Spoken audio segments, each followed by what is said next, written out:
I think in terms of the potential for nuclear use, I am persuaded that we are in a very, very dangerous situation. There is no trust. There are no military-to-military interactions. The dangers for miscalculation, accidents, and escalation from a mistake, I think, are enormous. There is a loss of institutional memory. The parties who are making decisions, particularly in Washington, but also to a considerable extent in Moscow, have forgotten the close calls that we've had in the past. We have no empathy with the other party.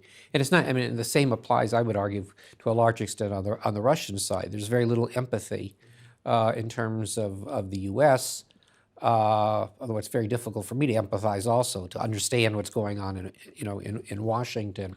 But I think it is this, the loss of the human factor, the contacts, the loss of institutional memory, and the absence of routine interactions, particularly involving military-to-military relations, that makes this a very, very dangerous situation, and makes it much more likely that if there's an accident, a mishap, a mistake, that things will get out of control and escalate.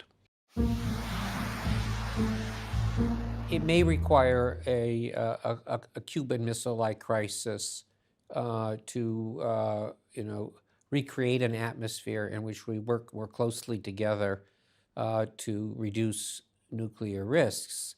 The problem is we have no assurance that the outcome of the next Cuban Missile Crisis will be one in which we have any time on our hands to negotiate further cuts in nuclear weapons or to put in place nuclear risk reduction measures. I think there's a tendency to rely far too much on luck when it comes both to combating nuclear terrorism and the spread and use of nuclear weapons, and I don't think that luck is in great supply.